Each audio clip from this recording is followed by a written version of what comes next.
Assalamualaikum warahmatullahi wabarakatuh. Kembali lagi dengan saya Eka Witria Piliana dengan NIM 2014-251.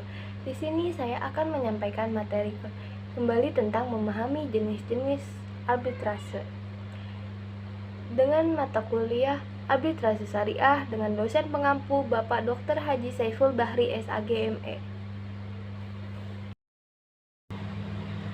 Prosedur arbitrase menurut Basarnas memiliki ketentuan sendiri dalam menyelesaikan sengketa bisnis syariah. Selain mengacu pada hukum Islam, juga mengacu pada hukum nasional. Pada dasarnya, penyelesaian sengketa melalui arbitrase pedoman pada Undang-Undang Nomor 30 Tahun 1999 tentang arbitrase dan alternatif penyelesaian sengketa.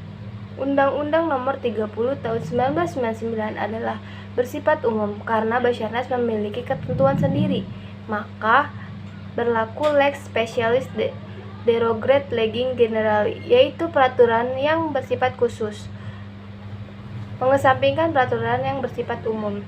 Meskipun Basarnas memiliki peraturan prosedurnya sendiri, peraturan Basarnas tersebut tidak boleh menyampingkan ketentuan yang ada dalam Undang-Undang Nomor 30 Tahun 1999. Dengan demikian, perlakuan keduanya peraturan tersebut yaitu hukum Islam dan hukum nasional. Baik, selanjutnya ada tahapan-tahapan prosedur penyelesaian sengketa melalui Basarnas, diantaranya sebagai berikut.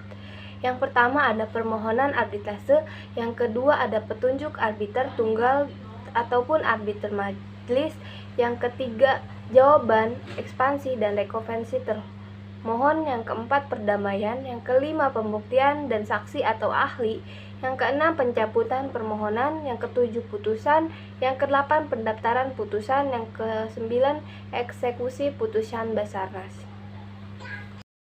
Ada perbandingan prosedur antara Basarnas dengan arbitrase nasional. Badan Arbitrase Syariah Nasional atau Basarnas adalah satu-satunya lembaga arbitrase Islam di Indonesia. Secara formal, eksistensinya lembaga ini mempunyai dasar hukum yang kuat dalam struktur hukum Indonesia. Undang-undang di Indonesia memberikan peluang bagi para pihak yang bersengketa ke lembaga independen di luar pengadilan. Hal ini diatur secara tegas dalam Undang-Undang Nomor 30 Tahun 19 tentang arbitrase dan alternatif penyelesaian sengketa dan Undang-Undang Nomor 48 Tahun 2009 tentang kekuasaan kehakiman.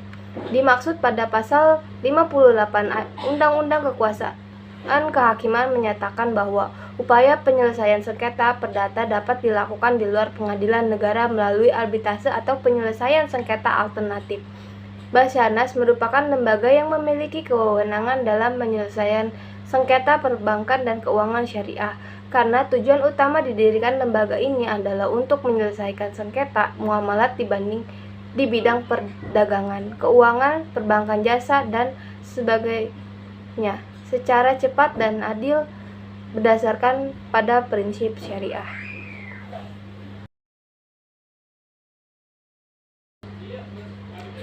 Penyelesaian sengketa melalui Basarnas bersifat rahasia atau konfidensial. Sebelum pemeriksaan sengketa dimulai, arbiter harus terlebih dahulu mendamaikan para pihak yang bersengketa. Lain halnya dengan suatu arbitrase dianggap internasional apabila para pihak pada saat dibuatnya perjanjian yang bersangkutan mempunyai tempat usaha di negara yang berbeda-beda dan melewati batas negara.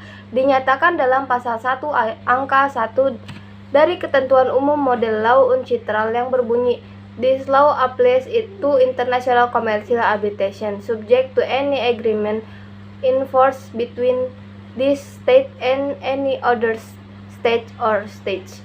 Bahwa undang-undang ini berlaku untuk apa yang dinamakan International Commercial Arbitration Model. Peraturan yang mengatur tentang arbitrase internasional ini pun dibahas dalam forum internasional dengan prinsip-prinsip sifat universal.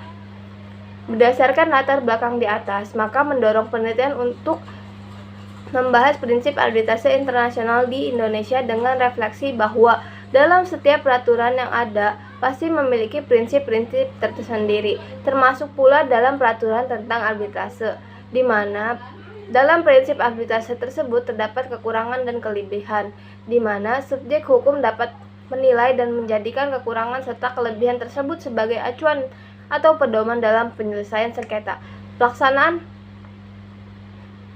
arbitrase internasional di Indonesia yang menurut ketentuan hukum RI dianggap sebagai suatu putusan arbitrase internasional.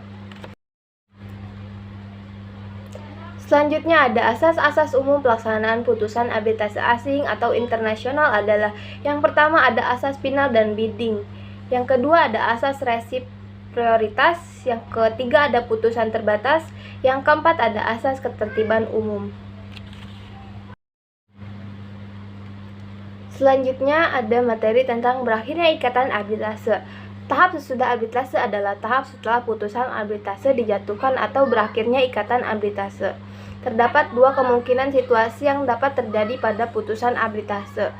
Kemungkinan pertama, pihak yang dinyatakan kalah melaksanakan putusan tersebut secara sukarela, karena itu sengketa yang terjadi betul-betul berakhir atau settled. Kemungkinan kedua adalah pihak tersebut menolak untuk melaksanakan putusan arbitrase meskipun disepakati bahwa putusan arbitrase bersifat mengikat dan final. Pasal 70 Undang-Undang Nomor 30 Tahun 1999 tentang arbitrase dan alternatif penyelesaian sengketa.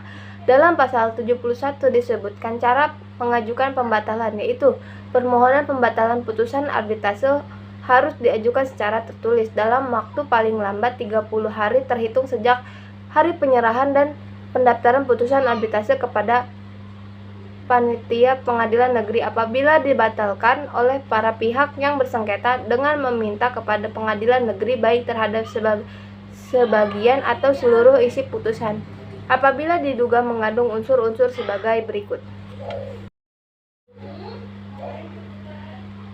Yang pertama ada surat atau dokumen yang diajukan dalam pemeriksaan setelah putusan dijatuhkan diakui palsu atau dinyatakan palsu.